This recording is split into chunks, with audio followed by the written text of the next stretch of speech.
Magwa, upon your way, Jerusalem, stand face Jerusalem.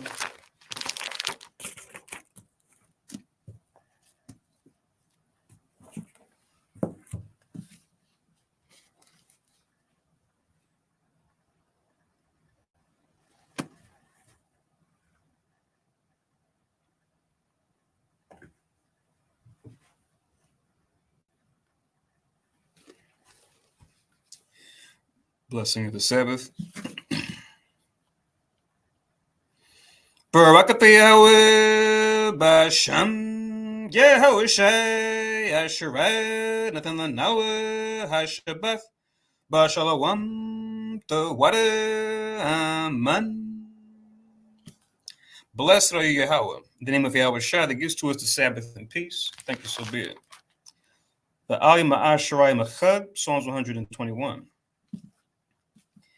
Anya Harayim Nayim Ye Oh Harim Mayan Yabawa Azariah Yabawa Maya Hawa Shashab Shemayim Warataza La Yanathan Lamawat Regalia Yela Yanawam Shashramarka Hanab La Yanawam Wala Yeshan Shashramar Yeshrele Yahweh Shemaria Yahweh Tazalia Ayo Yim Yawamam Hashamash La Kaya Wayarak La Balayela Yahweh Yashamaria Makau Rai Yashamar Napashya Yahweh Yashamar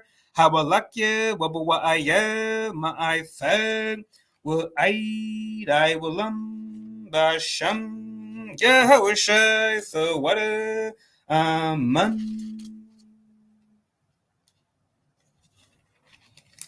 Psalms 121, a song of degrees. I will lift up mine eyes into the hills, from whence cometh my help.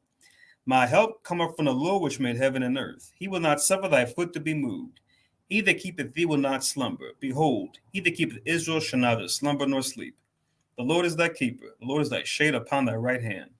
The sun shall not smite thee by day, nor the moon by night. The Lord shall preserve thee from all evil. He shall preserve thy soul. The Lord shall preserve thy going out and thy coming in, from this time forth and even forevermore. Amen. Shema Yasharella, Hero Israel. Shema Yasharella, Yahweh, Eloheinu, Yahweh, Echad. Shema Yasharella, Yahweh, Eloheinu, Yahweh, Echad. Shema Yasharella, Yahweh, Eloheinu, Yahweh, Echad. Deuteronomy 6 and 4. Hear, Israel, the Lord our God is one Lord. Amen. Fapala Yahweh, the Lord's Prayer. Abiyanawa Shabbat Shemayim Kodash Hayya Shamka Yahweh Malakwavka Thaba'a Ratazawanka Hayya Aisha Barataza Kabashamayim Lathamanawa Lakham Yawam Zad Wasalak Nawa Kabawaf Nawa Kasalach Nawa Kabawaf Yanawa Wala Abiyar Nawa Oh Messiah one Abel Hawashinawa Murray Kaya Laka Hamalakwaf Wa Allah Wa Thaparaf Why Walam Amen. Matthew 6 and 9. After this manner therefore pray ye, Our Father which art in heaven, hallowed be thy name. Thy kingdom come, thy will be done in earth as it is in heaven. Give us this day our daily bread, and forgive us our debts as we forgive our debtors. And lead us not into temptation, but deliver us from evil. For thine is the kingdom, and the power, and the glory forever. Amen. Aisha Ramatazawaf, the Ten Commandments. La Yahayim, Lakab, Alahayim, Akarium, Alpinyat, La'ab, Tha'ishab, Lakab, Paso, Wala'ab, Tha'ibadam, La'ab, Thalakwakath, Shemweb, Yahweh, Alahayakab, Lashawab, Zakar, F, Hayawam, Hashabath, Laquadashwad, Kabad, Abiyaka, Wa Amaka, La'ab, Taratazak, La'ab, Thana'ab, La'ab, Taganab, La'ab, Thainad, Shakur, La'ab, Thachamad, Ko, Asherab, Lara'aka, Aman.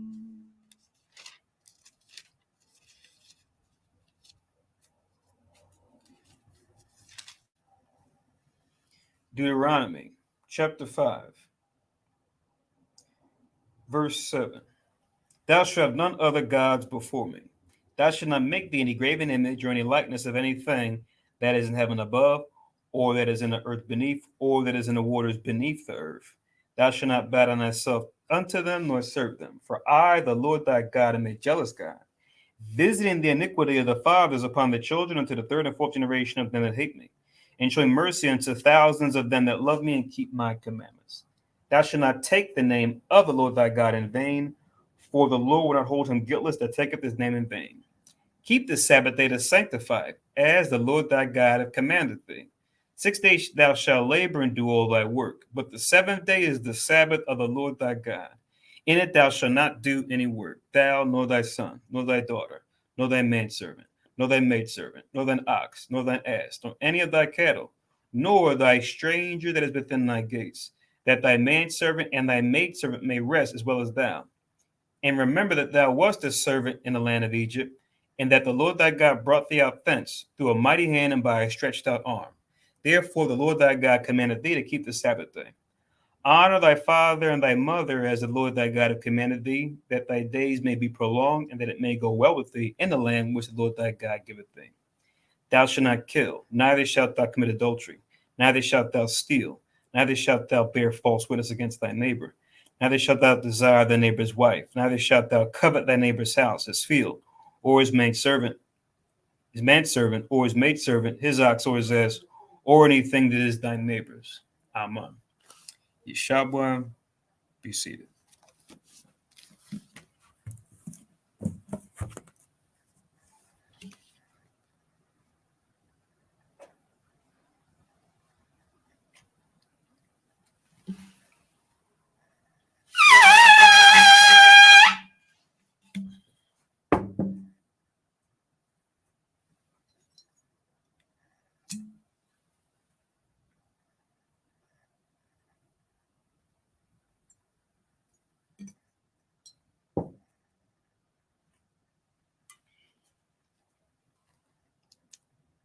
Barakateh Hawa by Shimi Hawishai, Asheranathan Nawa Pari Agapan Thwada Aman. La Hawa by Shimi Hawishai, Yasher Allah.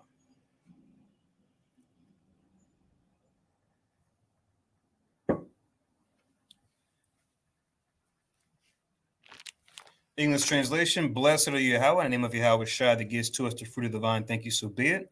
To Yahweh, in the name of Yahweh Shai, with Israel.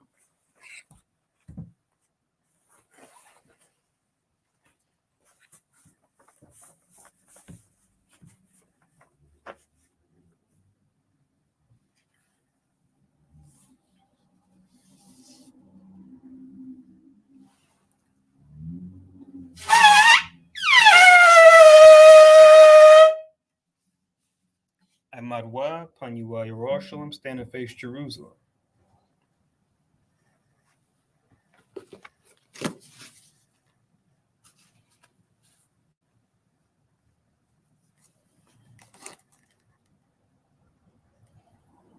Barakatha Yahweh, Hagado, Rakawam, Abiyar, Wanawa'ai, Aliyawan, Malak, Shel Shemayim, Warataza, Wako, the Barium, Kayayam, Wagam, Hamashiach, Ma Yahweh, Arawanawa, Habnawa, Hapalet, Yawa Aitiza, Yahawashai, Zakarnawa, Yahweh, Bartazawan, Aimka, Yash'ala, Zarnawa, Bana, Wasap, Yash'ala, O Nanawa, Yam Yan, Aifa, Kayawamyam, Makodam, Wabakusha, Shalak, Mike Allah wa Tazawadak, Alahayam, La Maganawa, Raparnawa, Washamar, Ilnawa, Bakur, Shalak,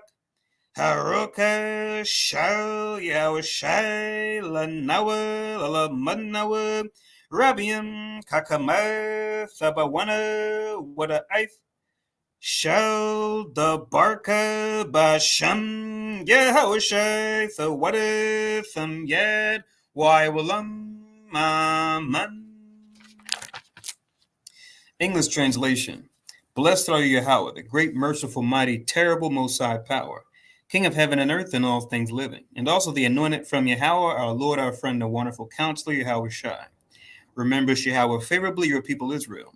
Help us build and gather Israel, Most High, we beg you, right now, like the days of old. Please send Michael and the righteous powers to protect us, heal us, and watch over us. Mainly send the Spirit of Yahweh Shai to us to teach us much wisdom, knowledge, and understanding of thy word. In the name of Yahweh Shai, thank you always and forever, so be it. Repeat the Hebrew only. Blessed are you, Yahweh, in the name of Yahweh Shai that gives to us the law. Barakatah Yahweh, Ba'ashem Yahweh Shai, Asherah, Nathan Lanawah, Hatawarab. Blessed are you, Yahweh, in the name of Yahweh Shai that gives to us light to see. Barakatah Yahweh, Ba'ashem Yahweh Shai, Asherah, Nathan Lanawah, Awar, Lara Awath. Blessed are you, Yahweh, in the name of Yahweh Shai that gives to us the ram's horn to call the people.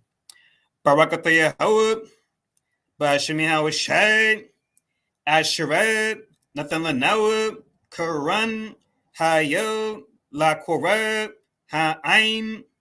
Blessed are you, Yahweh, in the name of Yahweh Shai that gives to us the olive oil to anoint Israel. Barakatah Yahweh, Ba'ashem Yahweh Shai, Asherah, Nathan Lanawa, Hasheman, Zayat, Lamashak, Yasha'ala, Yeshua, be seated.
Okay, so Shalom Yasharella.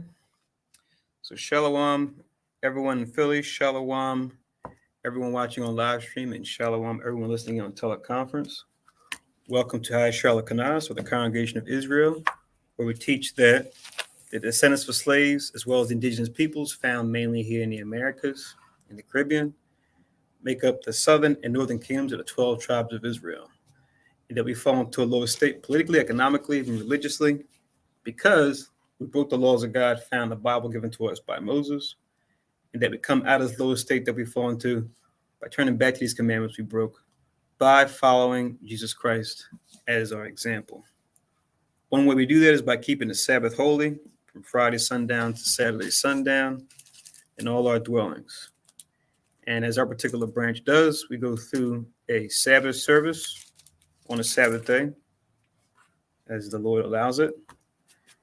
So today we're going to be reading First Maccabees chapters 14 and 15, the last two chapters of First Maccabees. Once again, First Maccabees 14 and 15 is going to be our reading today. My name is Naviaz Rabal. I'll be doing the service today. And just write down for your notes that according to the Gregorian calendar, it would be September 24th, 2022. But then according to our calendar, which is the Hebrew calendar, it would be the 6th month and the 29th day.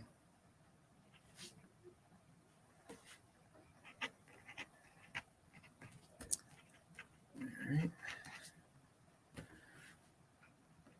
So some who's who to look at least the two main characters we want to look at in these last two chapters of First Maccabees is going to be the current king amongst the Seleucid dynasty, which his name is Antiochus as well, but this isn't the most famous of the Antiochuses, which is the fourth Epiphanes, which we know we read about in the beginning when we first started reading the Maccabees, but it's talking about this one, the seventh. And we're going to see his name being made mention when we start reading the First Maccabees chapter 14. So let me just show you just the brief synopsis of who this is. So here we go. This is, make sure you guys can see this. All right, good. So this is Antiochus the seventh, Sidetes, which here it says means side, but he's also known as Euergetes, which we know Euergetes is a popular surname that came up quite often, even going back to some of the Ptolemies too, that came out of the Ptolemaic dynasty. I always think of the one that was in power when you read the foreword of Ecclesiasticus. Those brothers living in Egypt, namely in Alexandria, that wrote the books of Sirach, the grandfather Yahushua, his son Sirach, and then his son Yahushua have the same name. It tells you that Euergetes was king. And you go into when they wrote that, they were part of the Jewish population keeping the commandments, living in Alexandria, Egypt, under that Euergetes. But this is a different Euergetes, in Antiochus the seventh. It tells us here he was also called the Pious. As we read, we're going to see why it was called that, at least for a little while, until he switched gears, because you'll see that with the heathen, you'll see with our people too, but you'll especially see with our brother Esau, where he'll be one way at one time, and then later on, he'll change position. You know, they'll show favor to us at one point as far as Israel, the nation of Israel, and then start to go against us. It says he was the ruler of the Hellenistic Seleucid Empire who reigned from July/August 138 to about 129 BC. And it says he was the last Seleucid king of any stature. After Antiochus was killed in battle, the Seleucid realm was restricted to Syria. So when we read the history of the Maccabees, what we're reading about is a Greek empire that's waning, right? Meaning they're losing power. And then we have the rise of the Romans, the next power that's to come. This wouldn't happen overnight. It would be a process. Even though you have one empire rise up, the other one wouldn't just totally disappear, right? It would take time for that to manifest itself. As we're going to read, it talks about who he was the son of, Demetrius the first, not the second, who is also going to be mentioned in the first verse of the chapter when we read in the First Maccabees 14. They think his mother was Ladies. He married another woman named Cleopatra Thea, who actually was a wife of three other Seleucid kings. You go into the history. And it goes into him at first trying to make peace with Jerusalem, and then going against us. And you have the scriptures are to verify that, as well as other historical references. As you go down, it goes into him, what do you call it, besieging Jerusalem in that war that they fought against our leader at this time, which was Simon still. But remember, Simon's getting older in years because some time has gone by since the rebellion first started, which was around the time of the 160s. Now we're getting into the 140s, going into the 130s. So now you have Simon Thassi, right? He's the third son of the sons of Mattathias. But now this man here, John Hyrcanus, forget that picture. Picture. I don't know how accurate that picture is, but he was the son of Simon, right? We've seen his name being mentioned before. It just says in the scriptures John, but this is the John it's talking about. It's talking about Simon's son, who was a mighty valiant man, kind of like his uncle Judas. He was more of a military commander. But he would be the one to lead this attack going forward and carry on this Hasmonean dynasty, which, as you see, the video is titled "The Hasmoneans Continue." So it was technically started by Simon Thassi, but the Hasmonean name comes from, according to some historians, Mattathias, which was all their father, his grandfather. His name was Hasmonean or Asmodeus. But, that's what scholars think as far as how they were given that name, the Hasmonean dynasty. There's other theories, but that's usually one that comes up the most. But all in all, we're talking about their priesthood and their reign, right? And how it will continue on for a little over 100 years, up until the time of the Romans and the time of Pompey, right? Which I think was about 163 BC or so. So that's the other figure, which is who I just showed you there, John Hyrcanus, right? Where it says he was a Hasmonean. Like I said, that name is used to pertain to their succession of rule, those priests who ruled also. And it says he was also made high priest after Simon, his father, in the 2nd century BCE. It says when he was born and when he died. And it says he's referred to as Yohanan Kohen Gadol, which we know in the ancient Hebrew is Yochanan Kahan Gadol, which Kahan Gadol just means great or high priest. And as you go down here, it goes into some of the works that he did and certain references that are made to him in the books of the Maccabees, as well as Flavius Josephus, a historian of our people, but he lived much later in the latter half of the 1st century AD. But he wrote history on this time that we're in right now. And it goes even to more detail here about when this Antiochus VII, Sidetes, tried to have a siege on Jerusalem. What happened with that as far as the conflict between him and John Hyrcanus, who was our leader at that point. He even goes into his brothers, who he had, I think, four brothers that we know about, and the 5th one that's unnamed or that they're uncertain about.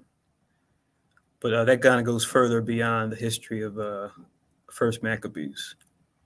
But yeah, just some good background information. If you want to get some more info and see some maps, and we'll look at some maps too. More so when we get into the next chapter, just so we kind of have a visual of what's going on and where. But yeah, these are the two main figures we want to focus on when it comes to these last 2 chapters. But with all that said, let's get into the scriptures. And let me read just one more thing before we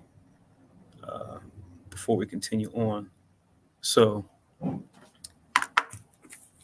it's funny because sometimes we have details more or less and other references, like right there we were using the encyclopedia. But even you go into Zondervan, you see, look at the word John.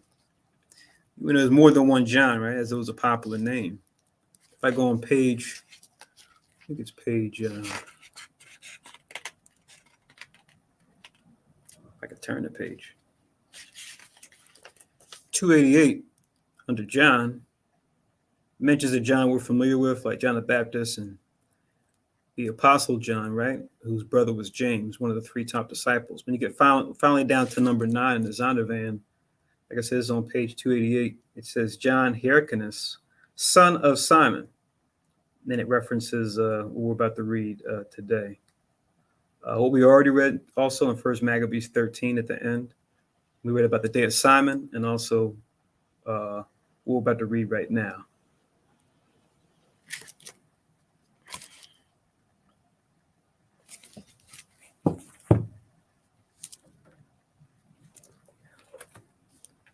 So now this is First Maccabees.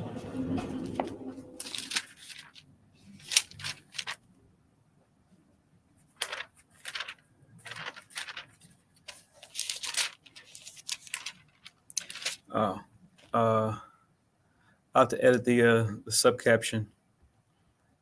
I'll make sure to edit it. That's my mistake, guys. I meant to say 15 and 16. I read 15 and 16, but I put 14 and 15 in the text message. So that's my error. So let me edit that here. So First Maccabees chapters 15 and 16. That's what I meant. Because last time we did 13 and 14. Now we're about to read 15 and 16.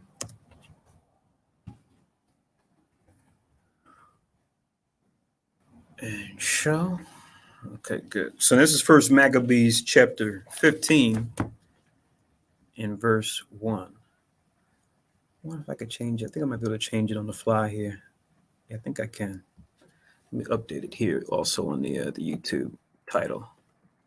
Let's see. 15, 16. Let's see, changes. All right, just updated it. But maybe you guys won't see it. Maybe I have to refresh it. But either way, we'll edit it on the back end. I just saved it here on the live stream. First Maccabees 15 and 16 for the title. So First Maccabees chapter 15 in verse 1. And it reads, Moreover, Antiochus, son of Demetrius, the king. Now, remember we were reading earlier, this is Antiochus the 7th, right? Son of Demetrius the king. This is talking about the first, because I know we were reading about the other Demetrius, because they were both successors to the first Demetrius, just at different times. But he was his son, this Antiochus the 7th. It says, sent letters from the isles of the sea unto Simon the priest and prince of the Jews unto all the people. Right? And you read previously on, it talks about him being in Crete and like other islands that were associated with the Mediterranean off the coast of Macedonia. It says in verse 2, the contents whereof were these: King Antiochus to Simon the high priest and prince of his nation, and to the people of the Jews greeting. Verse 3, for as much as certain pestilent men have usurped the kingdom of our fathers or ancestors, and my purpose is to challenge it again, that I may restore it to the old estate, and to that end have gathered a multitude of foreign soldiers together and prepared ships of war. Now, of course, when he talks about the usurped, and that was even a surname of they called him the usurper. Even you go into the line of Seleucid rulers, this is talking about none other than Diosdotus Tryphon. I know we've been reading about Tryphon in these couple chapters of the Maccabees, him being an enemy to Israel, right? Using deceit and deception to try to trick us and gain advantage over us. But yeah, he was an outsider as far as the bloodline of the Seleucids. So that's why they referred to him as the usurper, or trying to be, or him trying to usurp the kingdom. So that's who this Antiochus the 7th is referring to. Verse 4, my meaning also being to go through the country, that I may be avenged of them that had destroyed it, and made many cities in the kingdom desolate. Now therefore I confirm unto thee all the oblations which the kings before me granted thee. And whatsoever gifts besides they granted, I give thee leave also to coin money for thy country with thine own stamp. So he's giving them what means to take power back, right? Because you truly have power when what? You control your resources, you control your money, you control your land and your water, namely your rivers and ports, and of course your people. But this is him what trying to grant us autonomy, even though they're the, the ruling empire. They're or he's granting us autonomy to be able to handle our own matters, right? Like I said, it's great the Most High could change the heart of even the heathen to do this, but that's one of the things he does. But at the same time, that can change too, right? Depending on what the Most High wants to do, and oftentimes depending on what Israel does, whether it be good or bad. Usually, when we go off, especially the leaders, the Most High will raise up the heathens to be a thorn in our side. And we see that happen a lot, especially when we go back to the times of the kings and chronicles.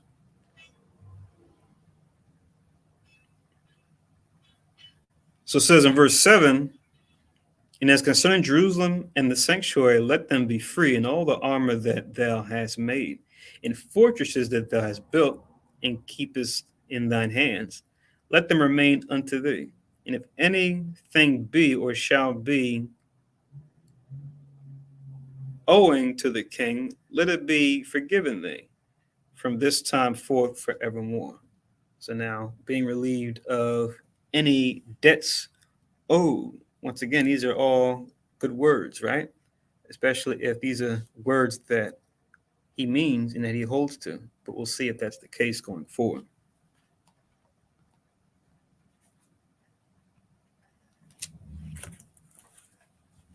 But now we're going to read on in verse 9.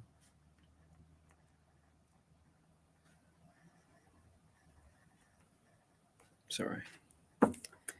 Furthermore, when we have obtained our kingdom, ye will honor thee and thy nation and thy temple with great honor, so that your honor shall be known throughout the world. In the 164th year went Antiochus unto the land of his fathers, at which time all the forces came together unto him, so that few were left with Tryphon. So Tryphon's fall, and then this Antiochus the seventh coming into prominence. And when it mentions 103 score in 14th year, which is what? 103 score is 60, so 160 plus 14, 60 plus 14 is 74, 174th year. This is pretty much counting down from 312. When you go into when the Seleucid dynasty began, you read in the records, it's 312. So you just subtract 174 from that, and you'll get the year, the time that we're in now, which if I do that on the calculator, if I do 312, because I know in the Tuesday class, we were doing some Q&A around when we read in history about BC, BCE, AD, when we talk about which century we're in versus what 100 year we're in, how to make sense of that, because it can get confusing. Because they'll tell you that we're in the 21st century, but we're in the 2000s. So you always add one, right? And you do the reverse when you go BC, right? That's what we read in that Wikipedia article where it says second century. It was talking about the 100s BC, right? So you always take away one. Right? Maybe if you have a century, just take away one. Whether it's BCE, before they used to say BC, before Christ, now they say before Common Era, which is still based on when Christ was in the earth. But, they want to try to move the mark away from our Lord and Savior. So you always take away one. So I do 312 minus 174. I get the 138. So it's about 138 BC. So we have an idea of what time frame that we're in. So reading on in verse 11, it reads, wherefore being pursued by King Antiochus, he fled unto Dora, which lieth by the seaside. For he saw that troubles came upon him all at once, and that his forces had forsaken him. So going into more detail about his fall and the rise of this Antiochus the seventh. So just so that we have an idea, I'll share the screen again. I won't do it too much, but just that you have an idea. It's always helpful to try to visualize what we read, right? To go there in our mind's eye. So that's more interactive. So this is a Bible Atlas that's online. It's free by the Access Foundation. This is page 141, or according to this, it's slide 93. Kind of zoomed in, so hopefully you guys can see it. So if you look right here, this is the Jewish expansion under the Hasmonean dynasty. So these color codes represent the reigns of different descendants of Simon. We're only going to go up to Hyrcanus the first, which is the purple ones. His successor, Aristobulus the first, and the successor after him, Alexander Jannaeus. You have to go into other history, go into those details, but that's going into history after Maccabees finishes and leading up to the history that starts when we go into the Gospels. You see right here along the coast, here's Dora. So it's pretty far away from where most of the action is. If you look on this map. So it's all the way up here at the top on the left side. But you see down here, this is where most of the cities are that they were fighting over. Most of the warfares were taken down here. Were taking place down here in Judea, where you see the red, and then these purple areas, like these cities like Azotus, which was Ashdod before, Ascalon, or Ashkelon before, Jamnia. We're going to read about Jamnia. And we even have Ekron. Heck, we even have Adullam. You're going a little further. We don't read about that so much. We do read about that in the Maccabees. We even read about that as we're going through Samuel's. So some of these cities have been around since that time. Other ones have been newly built. And sometimes the name might be spelled a little different too. And if you go further into Judea, on the right side of Judea, where you see Jericho and this city called Doc or DOC, that's going to come up in the next chapter. We're going to touch on that in a little bit as you read on. But yeah, just so you have an idea. So most of the activity was taking place down here along the Mediterranean, going a little further inland to around this city, Jamnia, these cities here. But he went all the way up here to Dora. So it shows you how far he was sent to. So if you go up the East Coast, you'll see Azotus, you see Jamnia a little further inland, you see Joppa, Apollonia, Stratos Tower, and then finally you see Dora. So that's how far away Antiochus VII sent him. So I try to zoom in, so hopefully you guys can see that. But let me minimize again. Let me continue on with the reading. So reading on, it says,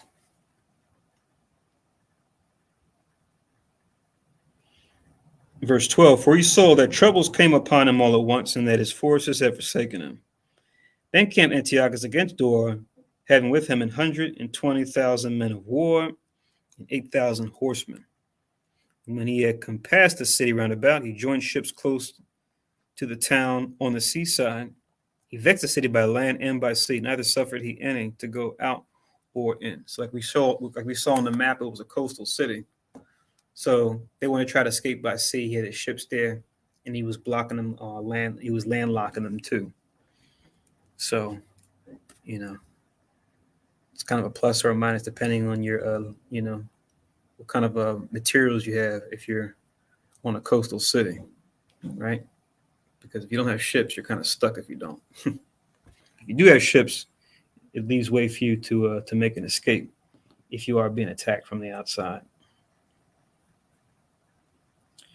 But now it says, verse 15, in the mean season came Numenius and his company from Rome, having letters to the kings and countries wherein were written these things.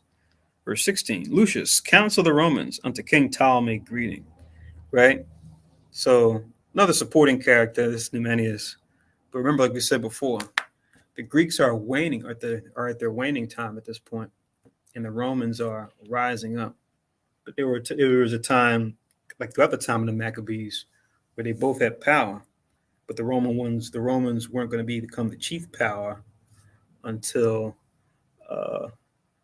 until about about a little less than a century from this point.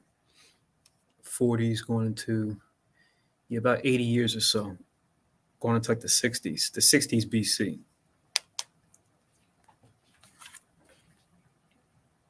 So reading on, it says, the Jews' ambassadors, our friends and confederates, came unto us to renew the old friendship and league, being sent from Simon the high priest and from the people of the Jews. We read about this in previous chapters, right? The enemy of my enemy is my friend, right? At least for now. It says, and they brought a shield of gold of 1,000 pounds. We read about that too. Going back into the couple of chapters before this. Verse 19, we thought it good, therefore, to write unto the kings and countries that they should do them no harm, nor fight against them, their cities or countries, nor yet aid their enemies against them. In this case, it's the Seleucids. It seemed also good to us to receive the shield of them, right? So they were approved of the shield that they gave, that we gave them. They liked that.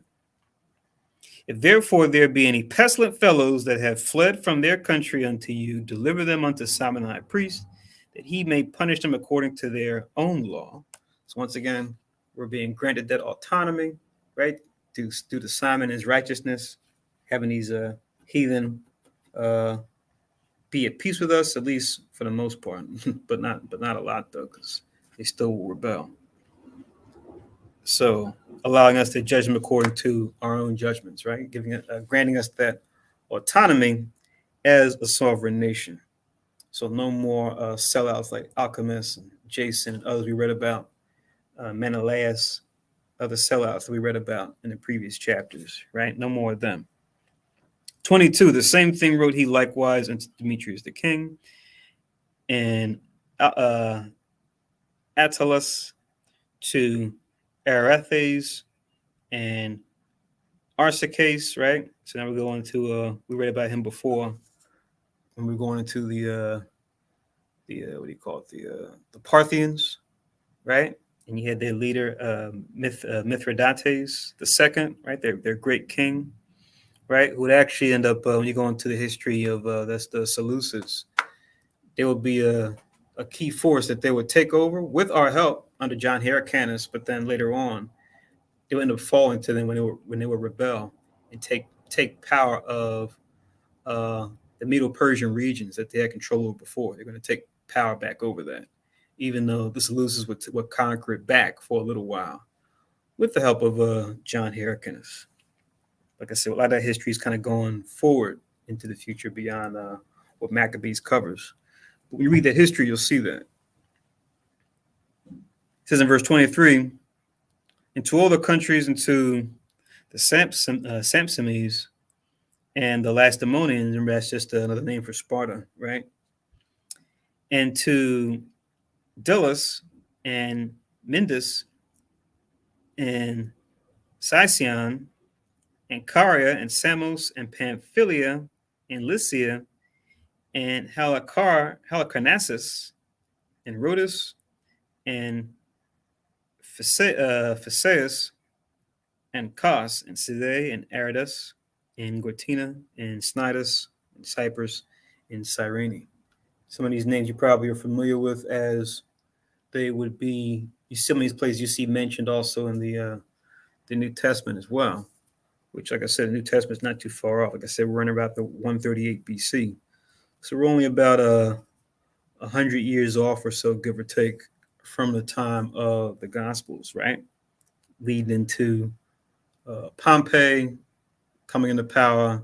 And then finally you have Julius Caesar, right, where he created the triumvirate, which is the rule by three, followed up by his successor, the second ruler of the Roman Republic, now Empire, under Augustus, who's also mentioned in the Gospels too. So these time frames are close together. And this is the up and coming Romans, as well as the Roman allies, some of them will become provinces under Rome too, as Romans would expand their power. Reading on in verse 24, it says, in the copy hereof they wrote to Simon the high priest, So the Antiochus the king camped against Dura the second day, assaulting it, continually making engines, by which means he shut up Tryphon, that he could neither go out nor in. At that time, Simon sent him 2,000 chosen men to aid him, silver also, and gold, and much armor. Right? So help with, he gave this Antiochus the seventh help to deal with this Tryphon, at least with this Antiochus the seventh. He's come peaceably, like we saw with other Seleucids, like Alexander Balas. Remember, Simon had to deal with him before, who was in power. He was at peace with us too. He was trying to compete for our favor over Demetrius, right? Verse 27, nevertheless, he would not receive them, but break all the covenants which he had made with them before, and became strange unto him. So there it is, right? Like I said, this leads up into future events, namely him having a siege against Jerusalem. So it's kind of interesting, like where we see they go from one way to the other. And we always read this verse that speaks to this and speaks to their spirit. This is Psalms 55.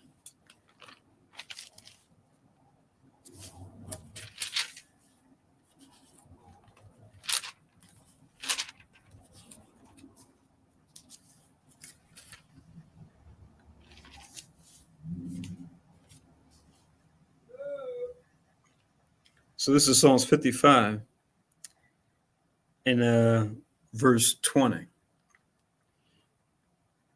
It says, he had put forth his hand against such as be at peace with him. He had broken his covenant. He had put forth his hands against such as be at peace with him. He had broken his covenant. It says in verse 21, the words of his mouth were smoother than butter, but war was in his heart. His words were softer than oil, yet were they drawn swords. So everyone just sit tight 1 second. Let me just get this. But hold tight, I'll be right back.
Okay, so now this is verse 28. So First Maccabees 1 and 28. It reads, First Maccabees 1 and 20, First Maccabees 15:28. It reads, furthermore, he sent unto him Athenobius, one of his friends, to commune with him and say, you withhold Joppa and Gazara with the tower that is in Jerusalem, which are cities of my round. The borders thereof ye have wasted and done great hurt in the land, and got the dominion in many places within my kingdom. Now therefore deliver the cities which ye have taken, and the tributes of the places where ye have gotten dominion, without or outside the borders of Judea. Or else give me for them 500 talents of silver, and for the harm that you have done, and the tributes of the cities, other 500 talents. If not, we will come and fight against you. So take out these terms. So this is the ultimatum that this Antiochus is giving Simon now. Look how he worded it. He said, "Yeah, the borders there ye have wasted and done great hurt in the land, right? Within my kingdom, right? Talking about lands that belong to us, right? And you see it mentioned Joppa and Gazer. We looked on the map. Remember, Joppa was on the seacoast. And Gazara, which we also call Gezer, was like going further inland, right? Uh, Directly across from it, heading eastward. You look on the map. So now he's demanding, yeah, or pay me these talents of silver for these cities that you're taking of ours. So now this is his message. He's going to give it to this Athenobius, and let's see what Simon's response is. It says in 32. So Athenobius, the king's friend, came to Jerusalem, and when he saw the glory of Simon and the cupboard of gold and the silver plate, his great attendants, he was astonished and told him the king's message, right? So he saw us hooked up, decked out, the Most High blessing us, and he just was driven to hate, right? Like they say, hate is going to hate, right? But that's how we do when we do righteously. That's what Simon was doing. It's also very reminiscent too of going back to when the Queen of Sheba visited Solomon. She had a similar response, right? She was a Cushite queen, because that's who Sheba comes from. And she was in awe too when she went to visit Solomon to see how he had everything set up. So Simon was operating in that similar vein as far as ruling Israel with wisdom, right? Like we read in the previous chapters, every man sat under his vine tree and fig tree, showing the peace that we had at that time, right? It's unfortunate that that peace couldn't continue going forward after Simon and his successors, right? But they lasted, like I said, for the better part of 100 years, in some fashion or another. But it was going to be the Romans. They were going to be the ones that come into power next, even though we may have had some autonomy sometime in between. So this is First Kings.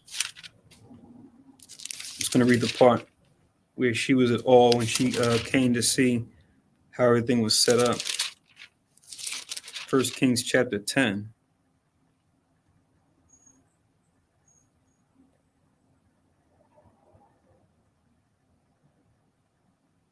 I'll just read the first part. So First Kings chapter 10. I'll start from 1. It reads, "And when the queen of Sheba heard of the fame of Solomon concerning the name of Yahweh, she came to prove him with hard questions. And she came to Jerusalem with a very great train, with camels that bear spices and very much gold and precious stones. And when she was come to Solomon, she communed with him of all that was in her heart. And Solomon told her all her questions. There was not anything hid from the king which he told her not. When the queen of Sheba had seen all Solomon's wisdom and the house he had built, and the meat of his table, and the sitting of his servants, and the attendance of his ministers, and their apparel, and his cupbearers, right? And his ascent by which he went up unto the house of Yahweh, there was no more spirit in her. She said unto the king, it was a true report that I heard in mine own land of thy acts and of thy wisdom. Howbeit I believed not the words until I came, and mine eyes had seen it. And behold, the half was not told me. Thy wisdom and prosperity exceed the fame which I heard. Happy are thy men, happy are these thy servants, which stand continually before thee, in that they hear thy wisdom. Blessed be the Lord, or Yahweh thy God, which delighteth in thee to set thee on the throne of Israel, because Yahweh loved Israel forever. Therefore made he thee king to do judgment and justice. Then it says, she gave the king 120 talents of gold, and of spices very great store, and precious stones. There came no more such abundance of spices as these which the queen of Sheba gave to King Solomon. Right? So yet other wealthy empires at that time, acknowledge our power even at that time too, right? Giving us that proper glory and rewarding us, right? So like I said, the Seleucids, some of the Greeks gave us a taste of that, right? To gain our favor. And we had it for a little bit, but like we said before, hate is gonna hate. Esau is definitely gonna be Esau. But we see here with these Cushites, they had to acknowledge Solomon and acknowledge his authority, as did the other nations when it came to visiting him and getting counsel from him and seeing how great we were set up and established. And we see here that other nations acknowledging the God of Abraham, Isaac, and Jacob. So it's not a strange thing for heathen, even in this time, to acknowledge the true and living God, even though they might have their own false gods. They'll be reminded of the power of our God, but usually it takes some sort of demonstration, right? They need to see something, right? Something need to be, five senses. Usually that's the case, but not all the time, but usually. Because we've seen examples now where we know we're in a lower state as a people, but we'll be out there teaching, or even just carrying on our day-to-day activity, and we have situations where heathen will acknowledge who we are, and then try to become a part of our fan club. And we're kind of like, okay, that's nice. You can kind of go away now. There'll be time. The time is coming. We'll set things right, but go and spread the word to your other fellow heathen, and go to your leaders. Let them know, because they're the ones need to change the course of things. They have a hope of wanting to hold on to this, what remains of their kingdom. So, like it says in Isaiah 13, go and run to the gate to the nobles and tell them about what we're telling you, because maybe they'll believe you over us. So 1 Kings chapter 10, verses 1 to 10, we see the heathen being amazed of what we have set up.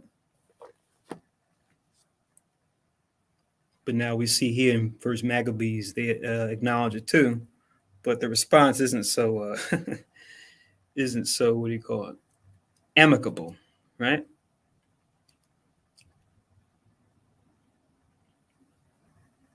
So reading on back in First Maccabees 15, now I'm in verse 33. First Maccabees 15:33.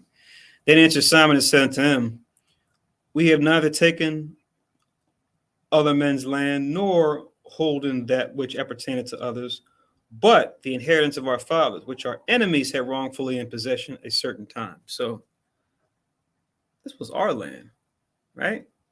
That our ancestors have had for centuries.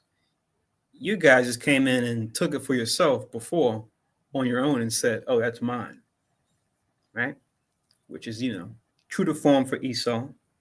And we were talking about that in the class not too long ago, that how he enlarged his desire as hell, and his death it can't be satisfied, right?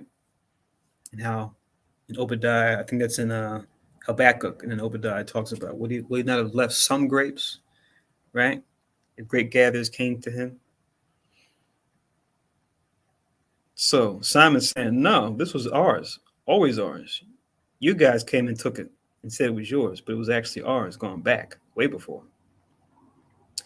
Which our enemies had wrongfully in possession a certain time, 34, wherefore we having opportunity hold the inheritance of our fathers.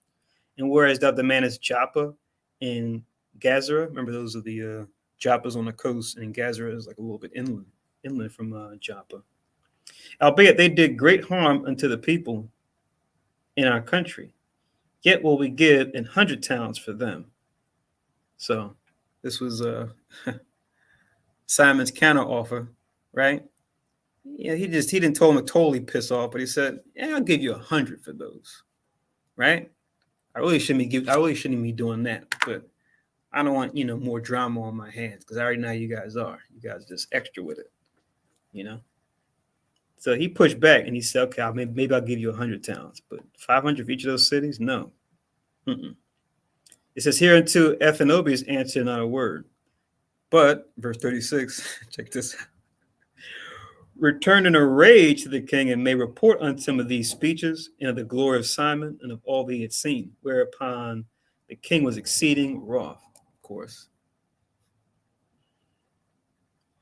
In the meantime, so see Esau, this is true from now just like then. They hate negotiations. They hate pushback. If anything, they want negotiations to always be in their favor, right? They want to be able to control the elements of the negotiation, and then, gaslight the folks they're negotiating with into thinking that it's a good deal. Thinking that, oh yeah, yeah, we made out, we made out good, when anything would be further from the truth. And that's why these nations are fed up. Hell, Esau's fed up with Esau, right? You got, the EU fed up with the United States, the UK fed up with the United States and the EU.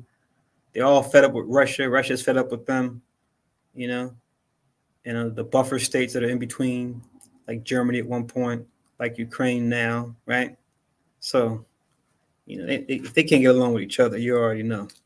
They can't stick to agreements with each other, you already know. How much better is it going to be with us or any of the dark nations. So,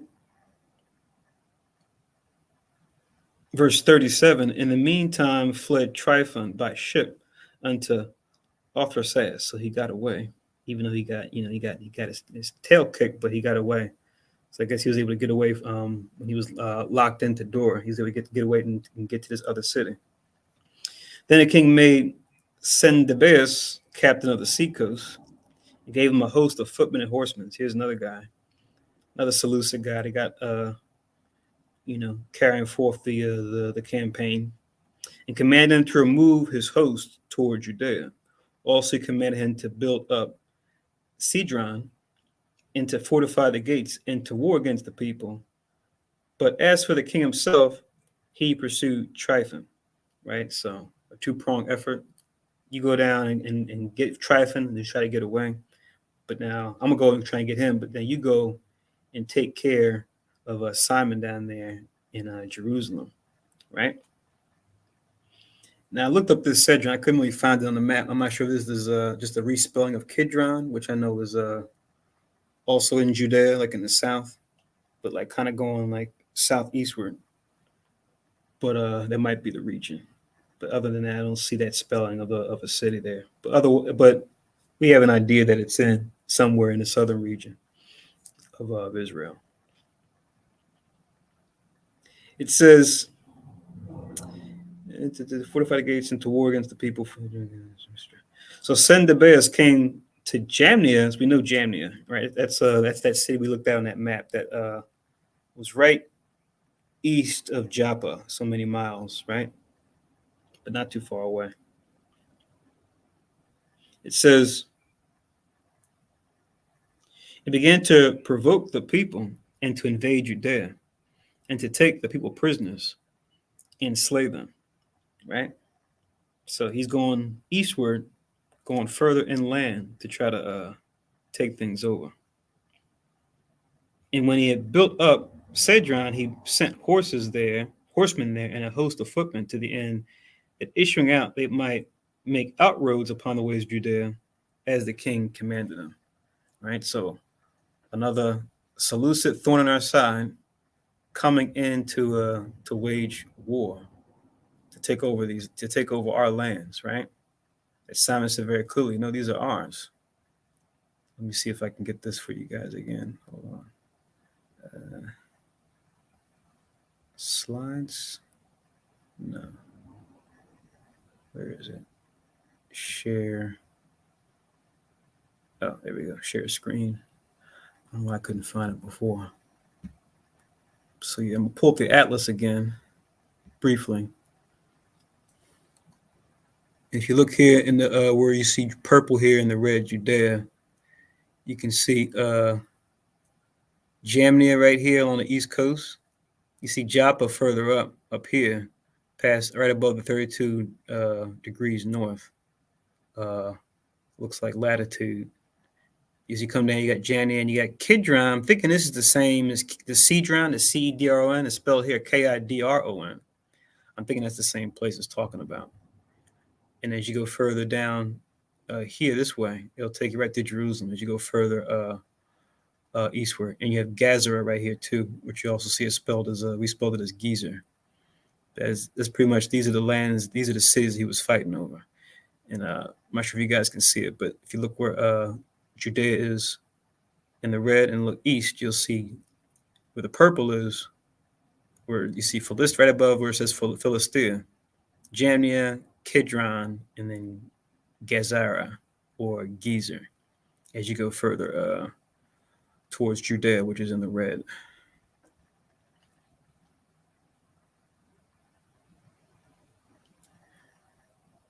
All right, so let's go back. Let's continue on in the next chapter, chapter 16, the last chapter of First Maccabees.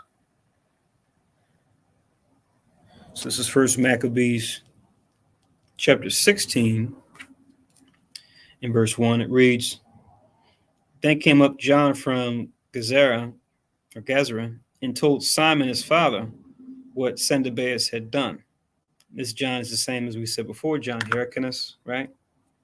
His son, who was like the captain of the host at this point, that he set up, going back to First Maccabees 13. I guess I can reference it real quick. This is First Maccabees. I know we read the Wikipedia article on them, but just a link with 16 and 1. First Maccabees 13 and 53. That number, that 9th John in the designer van at all the John entries. First Maccabees 15:33. Sorry, 15 and wow. First Maccabees 13 and 53. It says, "When Simon saw that John, his son, was a valiant man, he made him captain of all the hosts and dwelt in Gazara." So that's the same John. Now, back to First Maccabees 16.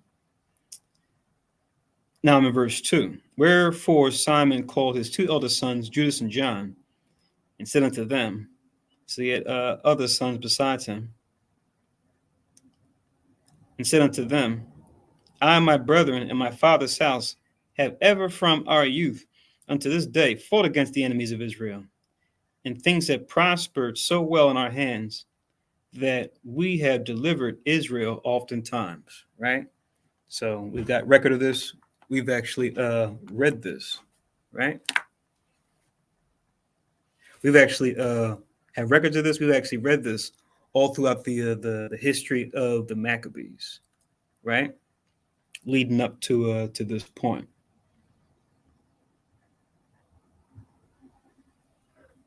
And just a link to show who the enemies of Israel are, that they're the other nations.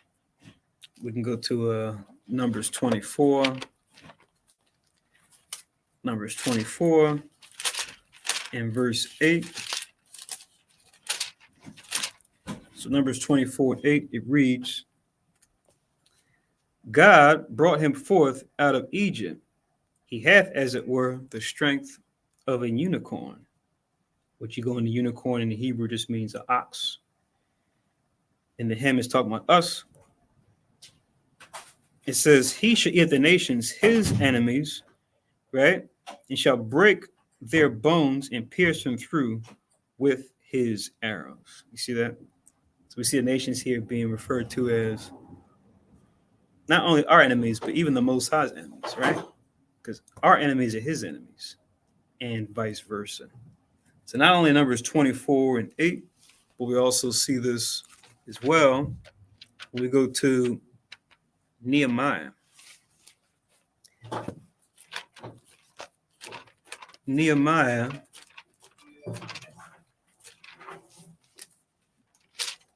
I think it's chapter 5.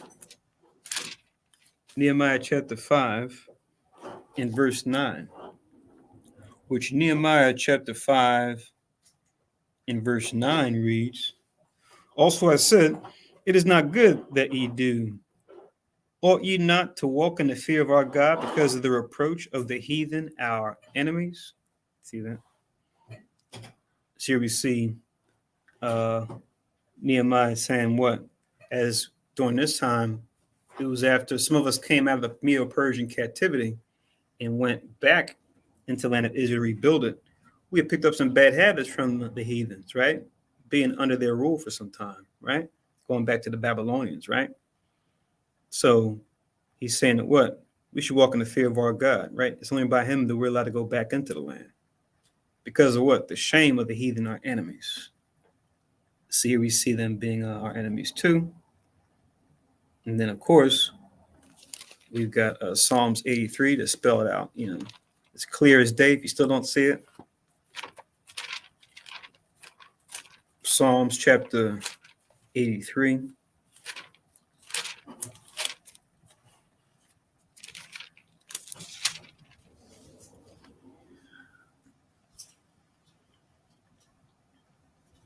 I'll start from 1. It says, Psalms 83 and 1. Keep not thou silence, O power. Hold not thy peace and be not still, O power. For lo, thine enemies make a tumult, and they that hate thee have lifted up the head. So we see enemies, right? God's enemies make a tumult, meaning a commotion. It says, and they that hate thee have lifted up the head. When it says lift up the head, you see it in other places in the scripture. It just means to make oneself honorable, right?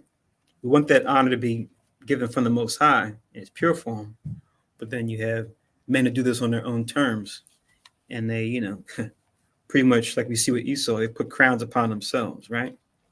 They, what do you call it? They give themselves a claim, and that's where they say, anyone has to boast about being something, you get the question that, right? They say, yeah, I'm this. It's like, why are you saying it? Other people should be saying it, not you, right? The fact that you have to say it yourself kind of makes me, look at you suspect, make you look at you sideways, like, I don't know, man.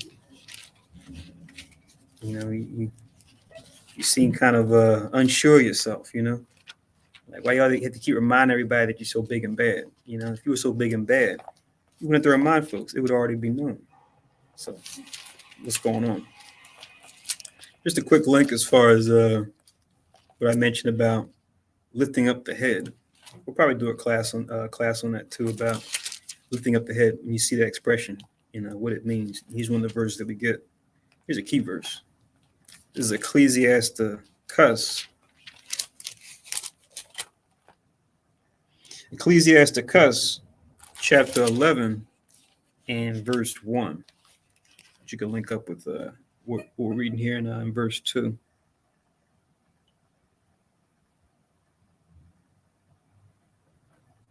So this links with 83 and 2 of Psalms.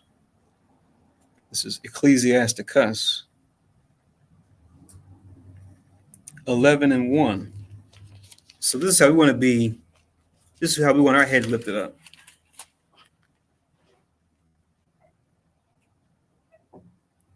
It says Ecclesiasticus chapter 11 and verse 1.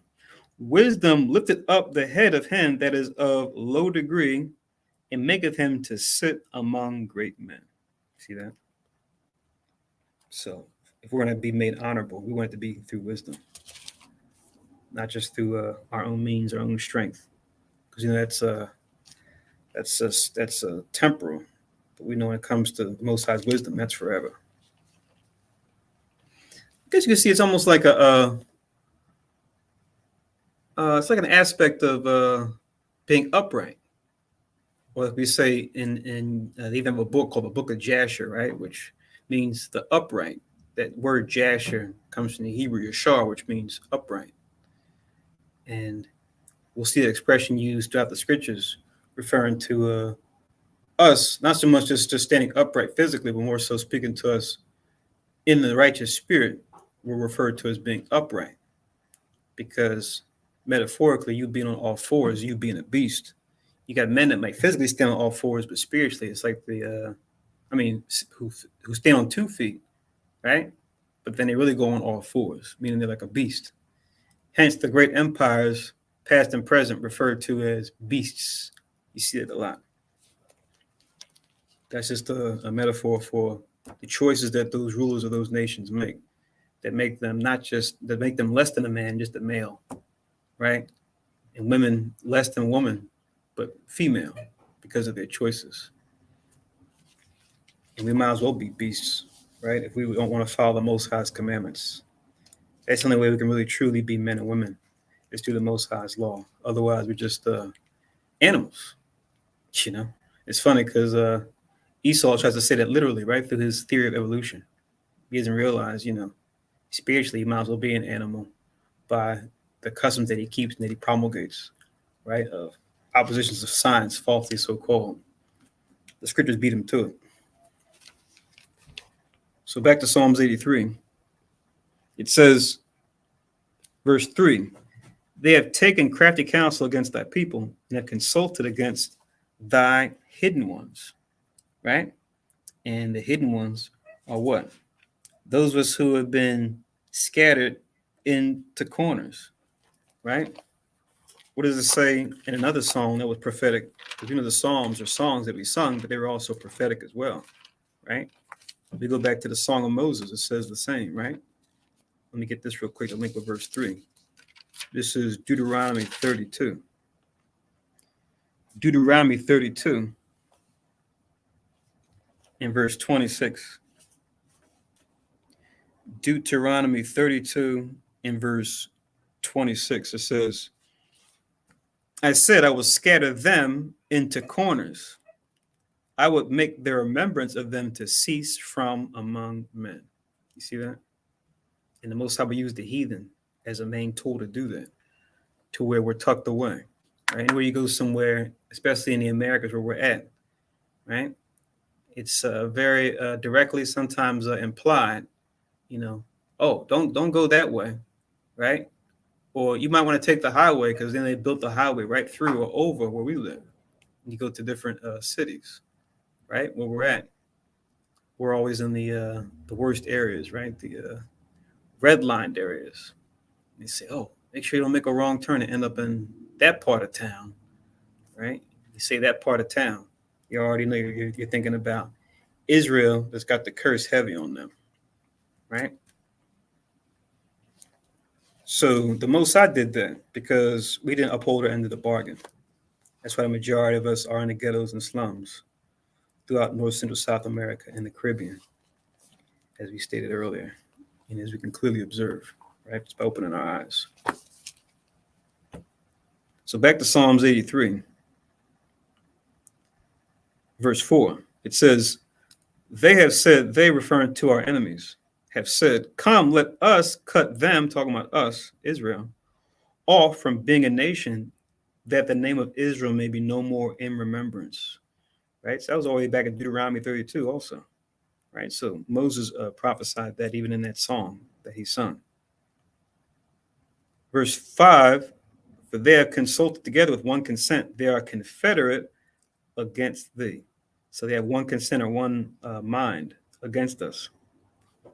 Then it goes into the laundry list, dirty laundry list of, the people that we're up against. Tabernacles of Edom, that's what we're reading about now in Maccabees, right? At this point, they're referring to themselves as the Greeks, the Seleucids, namely. The Ishmaelites, so-called Arabs, of Moab, the so-called Chinese, and the Hagarenes, also Arabs, right? Because we know the mother of all the Arabs is Hagar, right? That was Abraham's nursemaid, right? The one that him and Sarah agreed, since she couldn't bear kids, she said, okay, let her bear children on her knees, right? Since she couldn't bear children at first. So yeah, they come from Abraham, but they're still not the chosen. They're a blessed nation, yes, but they're not the chosen. Then it says Gibal and Ammon and Amalek. So you got the so-called Japanese, so-called Jews, the Philistines, inhabitants of Tyre, other Hamite nations. Asher is joined with them, the so-called Assyrians. They have holpen or helped the children of Lot, Salah. Children of Lot referring to, what we call so-called Asians, right? So-called Chinese and Japanese, instead of the two children of Lot, right? Moab and Ammon. I'll stop there, but you get the idea. So yeah, there are enemies.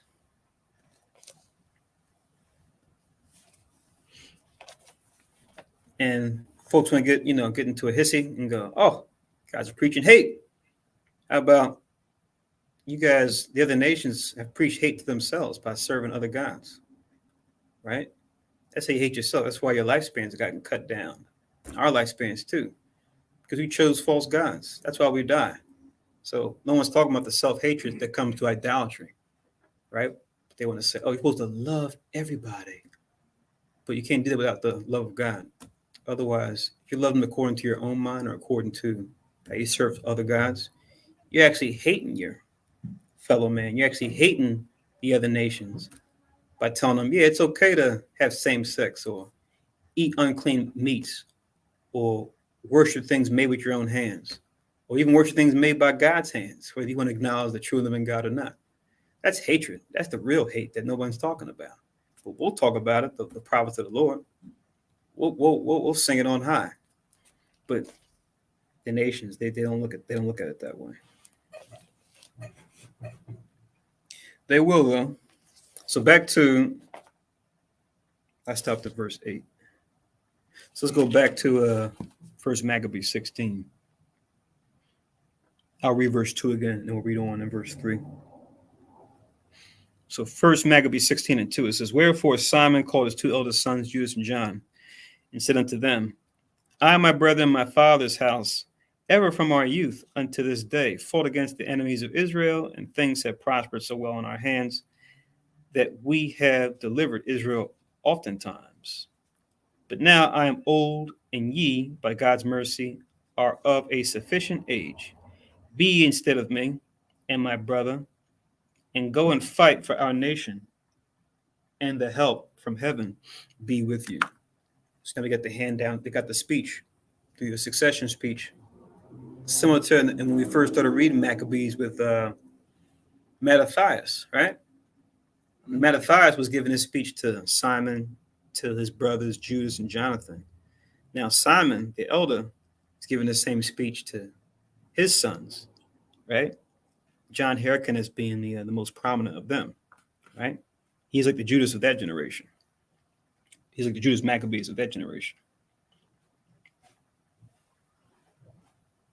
Then it says in verse 4, so he chose out of the country 20,000 men of war with horsemen, who went against Sendabeus, and rested that night at Modin, which you look on that map, it's like it's in the south also, somewhat in the middle, in between Jamnia and Jerusalem.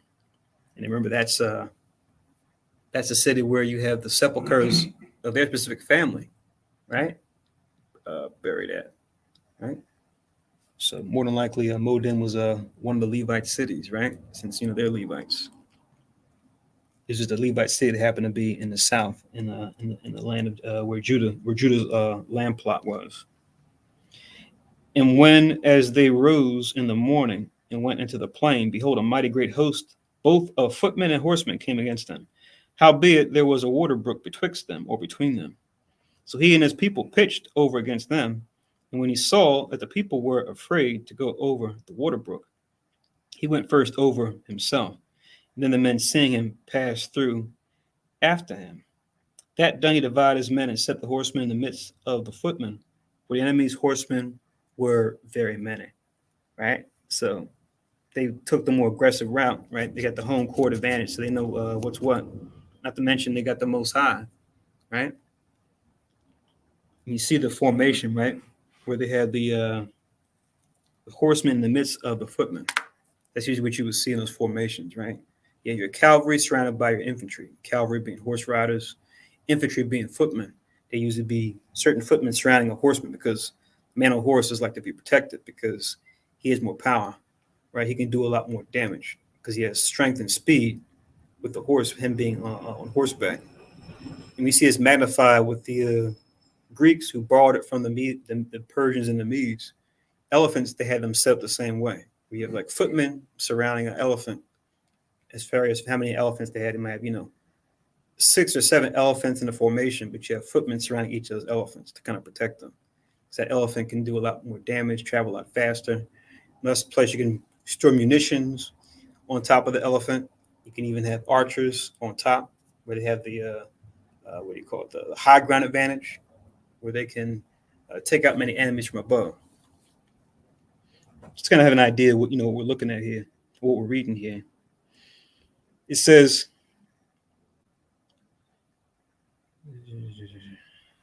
that done, he divided his men and set the horsemen in the midst of the footmen. For the enemy's horsemen were very many. Then sounded they with the holy trumpets, whereupon Sennabeus and his hosts were put to flight, so that many of them were slain, and the remnant gat them to the stronghold. Right. So far so good. Right. This Sennabeus being the latest thorn on our side. Right. He's like a Nicanor of sorts, but for this new generation. Right. For the next generation of the revolutionaries against the Greeks. Then it says at that time was Judas, John's brother, wounded, but John still followed after them until he came to Cedron, which Sennabeus had built. That was that Kidron that we saw earlier, right, on the map.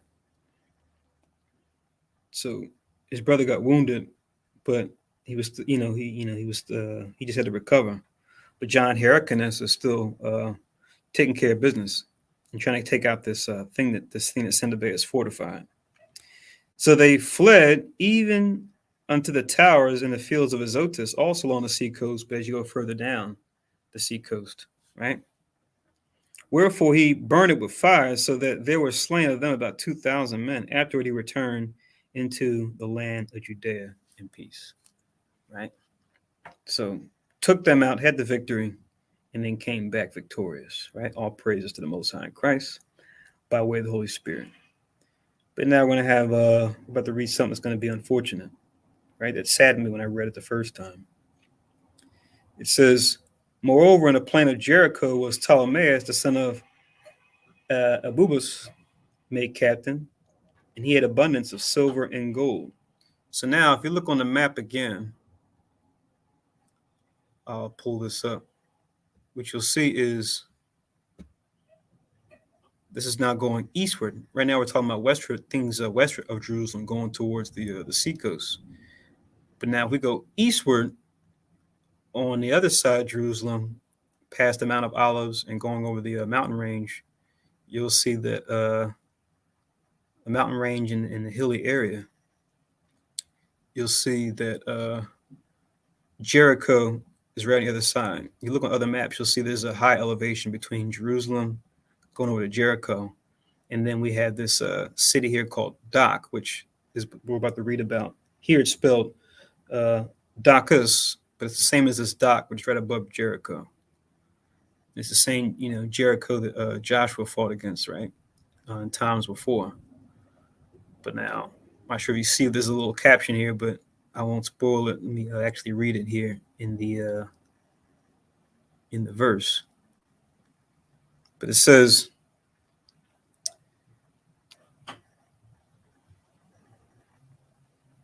wherefore his heart being lifted up, he thought to get the country to himself, and thereupon consulted deceitfully against Simon and his sons to destroy them. Right?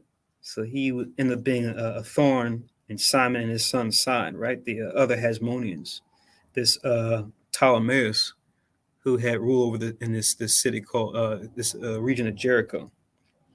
It says, now Simon was visiting the cities that were in the country, taking care for the good ordering of them, right? So he's doing like in typical fashion, right? When the kings or the priests get old, they make sure to give instruction to their sons to follow them, as well as make sure everything is in place so that there's a clean transition, right? The best that they can, right? They set their house in order, as well as the cities that are about them.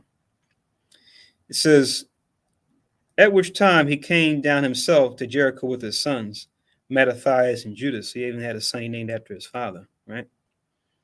In the 370th year, in the 11th month called Sabat. So it's like a winter month coming into the towards the spring, where the son of Abubus received them deceitfully into a little hole called Daucus. That's this Doc that you see here, or spelled D-O-C here on this map. And when you look at Judea on the eastern side, where you see Jericho at, it says, which he had built and made them a great banquet. Howbeit he had hid men there. When Simon and his sons had drunk largely, Ptolemy and his men rose up and took their weapons and came upon Simon into the banqueting place and slew him and his two sons and certain of his servants, in which doing he committed a great treachery and recompensed evil for good. So this so and so, I don't want to use profanity, but this so and so took out Simon Thasai, right, and two of his sons. But it's a good thing at least that John Hyrcanus and his other brother weren't there, right? Then it says, then Ptolemy took these things, wrote these things, and sent to the king that he should send him an host to aid him, and he would deliver him the country and cities. See that? So now he's trying to get a good name in with Antiochus the Seventh, right? To see if they can take it over with this and take it over in this new generation, right? Since Simon is old, and we see if they can take out his son John Hyrcanus. He sent others also to Gazara to kill John, because remember John Hyrcanus is in the east, right? Which you look on this map, you see Gazara is over here, where the purple is going towards where you see Philistia on the map. It says, and unto the tribunes he sent letters to come unto him, that he might give them silver, gold, and reward. So more trickery, right? Like we read earlier in Psalms 55, right? His words were softer than butter, right? But war was in his heart. So tried and true tactics, right? Work for Tryphon, even though he was an outsider. He worked for others, right? They would say, "Oh, we'll be nice to you. We just want to break bread. We want to have fun. We want to enjoy each other's company." And then it's just a lie. It's just deception. It says, and others he sent to take Jerusalem and the mountain of the temple, right? Like I said, when you go to where Jerusalem is and go eastward, you got the high elevation over there. It's like hills. It's like a hilly area as you go towards go over those hills and you're going towards Jericho and into Doc, or here it's spelled Docus. And others, read that. Now one had run afore to Gazara and told John that his father and his brethren were slain. And quote he, Ptolemy had sent to slay thee also. So, thanks to the Most High, he had one of our messengers get to him before Ptolemy's people got to him. Right, there's Ptolemy over here in Jericho. Hereof, when he heard, he was sore astonished. So he laid hands on them that were come to destroy him and slew them, for he knew that they sought to make him away. Right? So when they finally got there, they said, hey, we're here on behalf of Ptolemy. He wants to give you silver and gold. John Hyrcanus, gave him that smirk. I could see him giving that smirk and going, oh, really? Guess what? I got the message first. Get these guys and fall upon them. Right?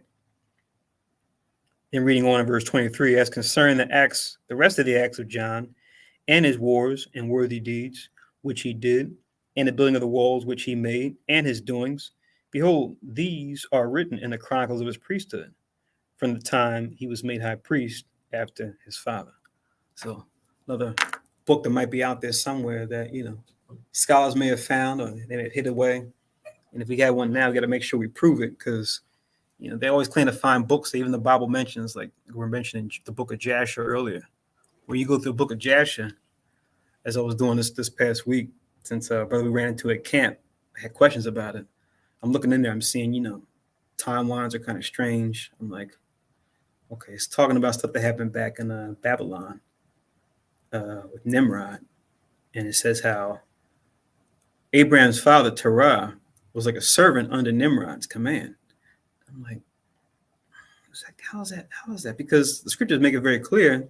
It was during Eber, who was the father of the Hebrews, and his son Peleg, which means division.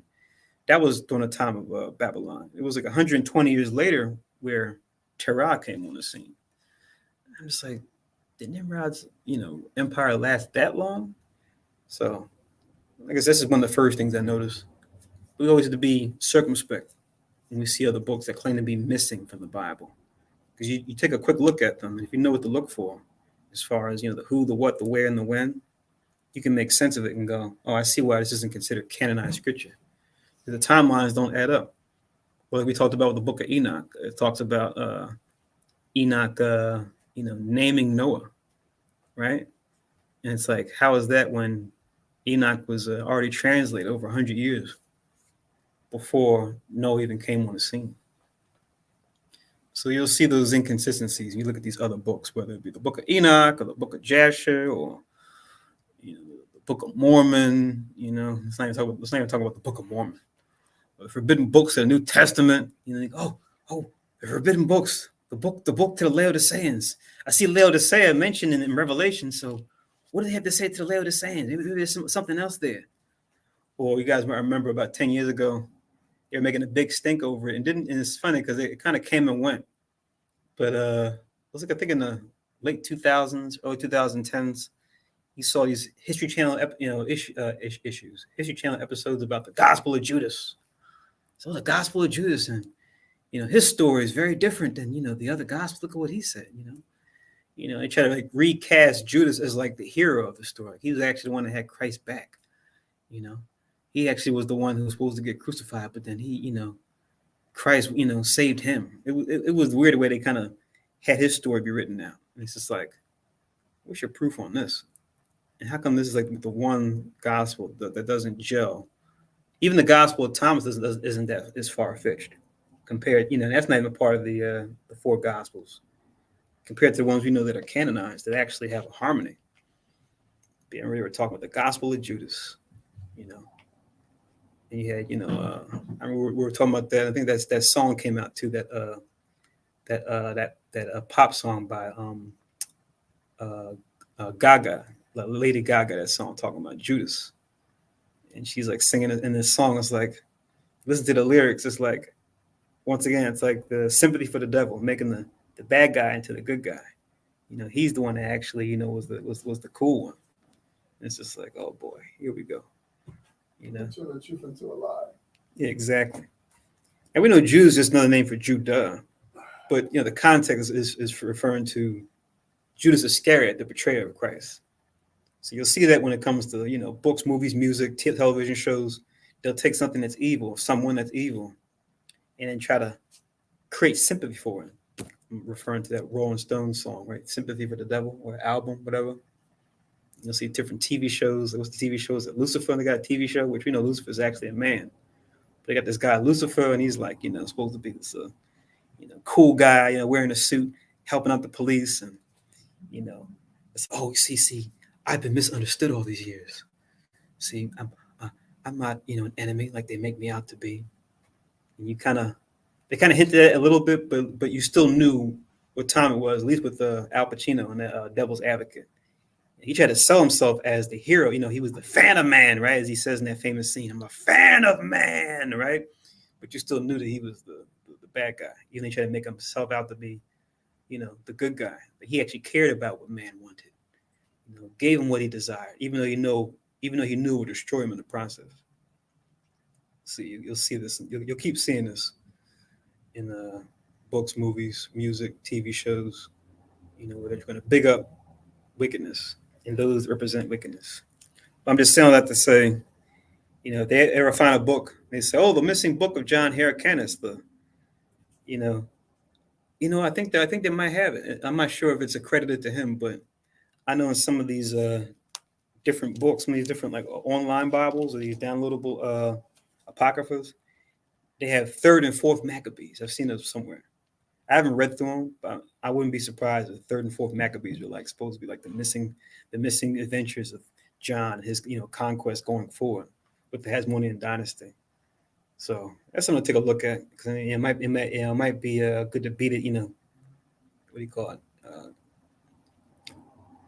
Beat people to the punch because they might bring it to us at camp and go, see, you guys always talk about that Bible, but there's so many things that are missing. What about this? What about that?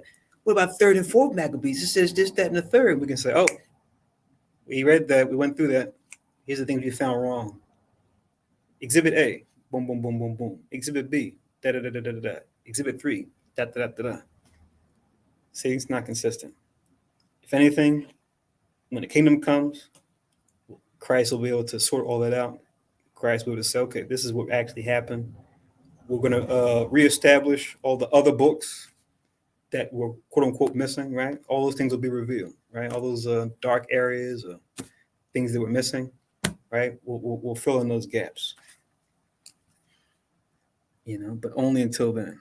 But for now, like the scripture says, like Christ told us, right? That which thou hast, hold fast till I come, right? And I'll read that, and it'll be our last verse before we do the closing prayers. This is in Revelation. The verse we always get when people get so worked up over. What about the Chronicles of John Hyrcanus? What about the Book of Jasher? What about the books of the Wars of the Kings and these other books that I made reference to? I don't see it, in the Bible. Hit him with this right here. This is Revelation chapter 2 in verse 25. To link with 16 and 23. Or 23 and 24. Revelation chapter 2 and verse 25, which reads, "But that which ye have already, hold fast till I come."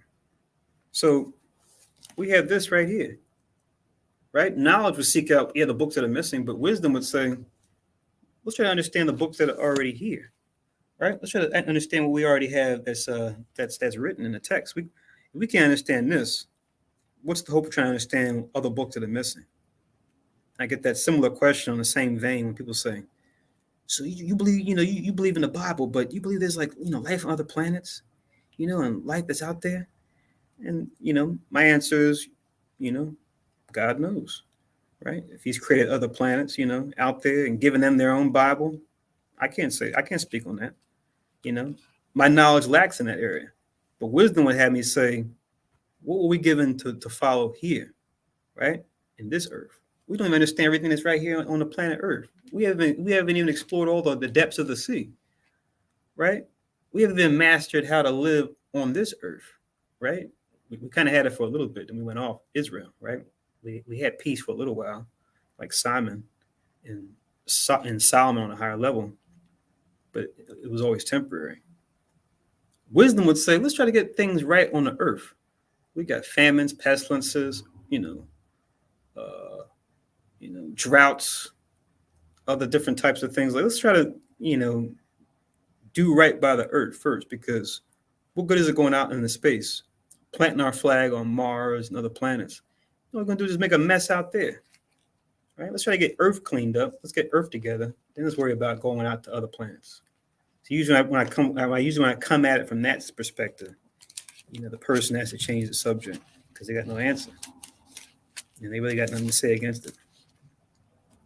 And then tack this on. I know I said Revelation 2:25, but tack on John 21 and 25 as well. I like this one too. John chapter 21 and verse 25, where it says, "And there are also many other things which Jesus did, or Yahushua did, the which, if they should be written, every one, I suppose that even the world itself could not contain the books that should be written." Amen. See that? So folks get worked up over, what about what was Christ doing between age 12 to age 30? Oh, we don't know. There's a big gap. Oh, didn't he start quoting some other book about, Christ did this. He was, doing, magic and stuff, magic tricks and cursing people and all this other stuff. It's just like, what's in the Gospels was needful for us. Hold fast that which we had till he comes. The gospel is what's important because it's going to focus on all the things we need to know about him to know that he was indeed the Messiah. He was indeed that prophet that we should hearken unto that Moses talked about back in Deuteronomy. That's what's in the Gospels that's needful for us, to read those things and have that evidence to go, okay, he was indeed the Son of God. So those details will be there. He was called out of Egypt, prophesied. Born in Bethlehem, prophesied. Shall ride on an ass's colt, prophesied. Hands and feet pierced, prophesied, right? Etc., etc., etc. Right? Came out the seed of David, prophesied.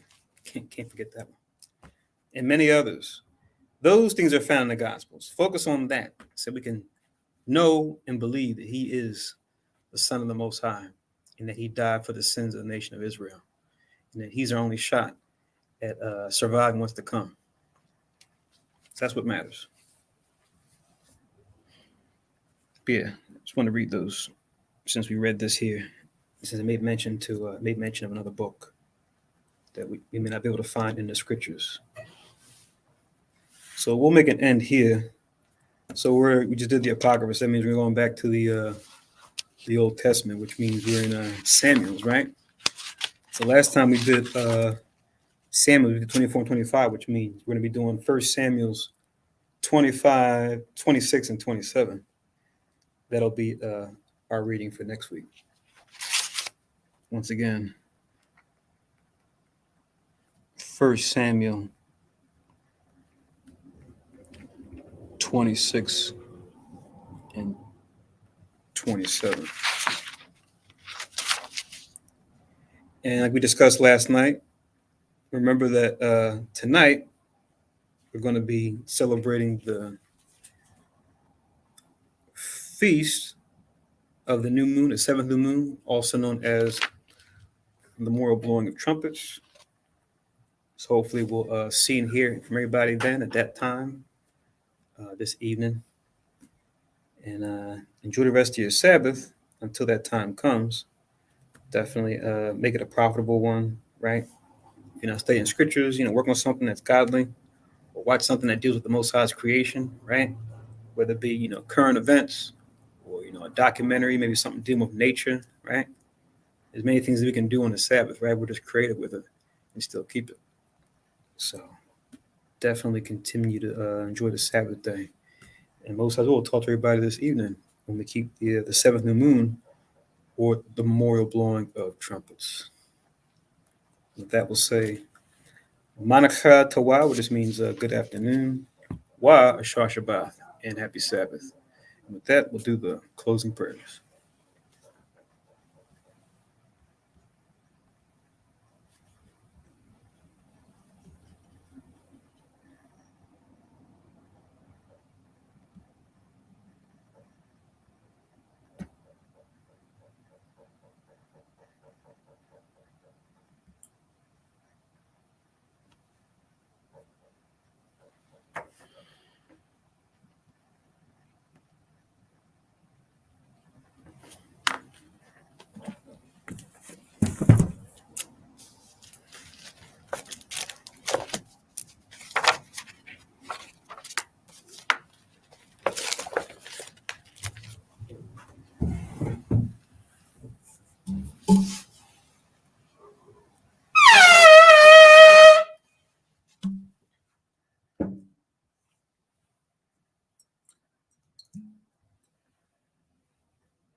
Barakateh Hawa, Bashimi Hawashai, Asharanathan Nawa, Paria Gapan Tuada Aman. La Yahwa Bashimi Hawashai, Af Yashar Allah.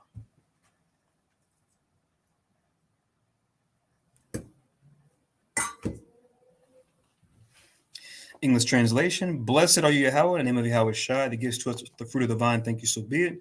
To Yahweh, in the name of Yahweh Shai, with Israel.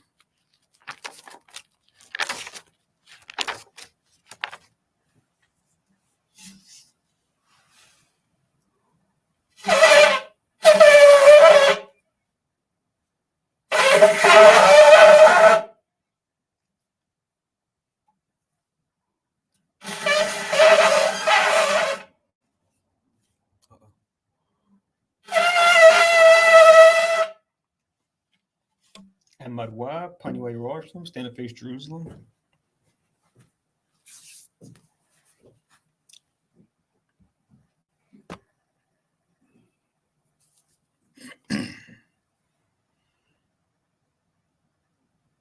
Yahweh Bashem, Yahushai, Babakushai, Shemai, Lanaweb, Aithai, Yem, Aithai, Shalak, Mike Allah, Wala Allahayim, Tazwadakim, La Shema Ayub, Barak, Rabhai, Magan, Wakazayak, Banya Yash'ala Washalak Lanawa Rabian Kakamad Rabian Da'ath Rabian Mayanad Rabian Sabalanwath Rabian Mamawan Rabian Aqua Rabian Mahabian Rabian Haganad Rokhanaya Wasalak Katayanawa La Akim Wa Akiwa Wayash Aleph and Yed Wywalam Basham Yahushay the Wadaman. English translation. Yahweh, in the name of Yahushai, please listen to us now, right now. Send Michael and the righteous powers to watch over, bless, heal, protect, and make strong the children of Israel. And send to us much wisdom, much knowledge, much understanding, much patience, much faith, much brotherhood, much love, much spiritual protection, and forgive all our sins.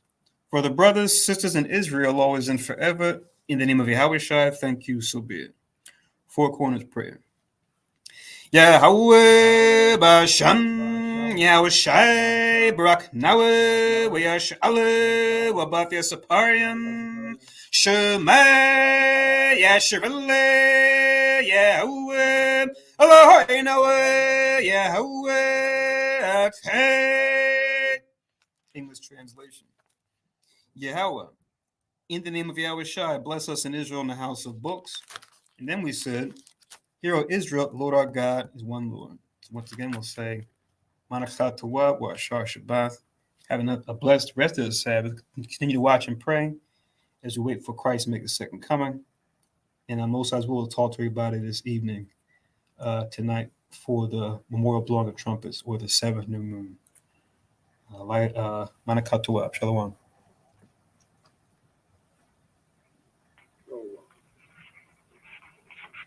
Shalom.